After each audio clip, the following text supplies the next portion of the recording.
नमस्कार।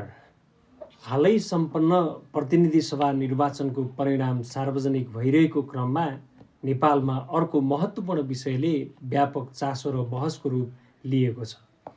संविधान संशोधनको प्रक्रिया। सामाजिक सञ्जालदेखि सार्वजनिक बहससम्म अहिले धेरै नागरिकहरूका बीचमा एउटा प्रश्न बारम्बार उठिरहेको देखिन्छ।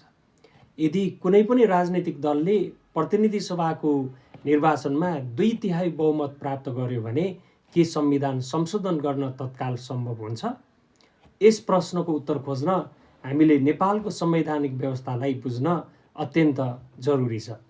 नेपालको संविधान 2072 राष्ट्रको सर्वोच्च कानुनी दस्तावेज हो। राज्यको सञ्चालनको आधारभूत संरचना, नागरिक अधिकार, शासन प्रणाली तथा राज्यका संस्थागत सन्तुलनका प्रमुख आधारहरू यही संविधानले निर्धारण गरेको छ। त्यसैले संविधान संशोधनको प्रक्रिया सामान्य कानुन निर्माणभन्दा फरक र अपेक्षाकृत कडा बनाइएको छ, ताकि संविधानको स्थायित्व, संस्थागत निरन्तरता र व्यापक राजनीतिक सहमति कायम रहिरहोस्। संविधान संशोधन सम्बन्धी स्पष्ट व्यवस्था संविधानको धारा 274 मा उल्लेख गरिएको छ। उक्त धारा अनुसार संविधान संशोधनको प्रस्ताव सङ्घीय संसदको कुनै पनि सदनमा दर्ता गर्न सकिन्छ। यस्तो प्रस्ताव नेपाल सरकार वा सङ्घीय संसदका कुनै पनि सदस्यले प्रस्तुत गर्न सक्ने व्यवस्था रहेको छ। नेपालको सङ्घीय संसद 2 सदनबाट निर्माण भएको छ, प्रतिनिधि सभा र राष्ट्रिय सभा। संविधान संशोधन विधेयक पारित हुनका लागि दुवै सदनमा कुल सदस्य सङ्ख्याको कम्तीमा 2/3 बहुमत आवश्यक पर्ने संवैधानिक व्यवस्था गरिएको छ। यसको अर्थ प्रतिनिधि सभामा मात्र 2/3 बहुमत पुगेको आधारमा संविधान संशोधन सम्भव हुँदैन।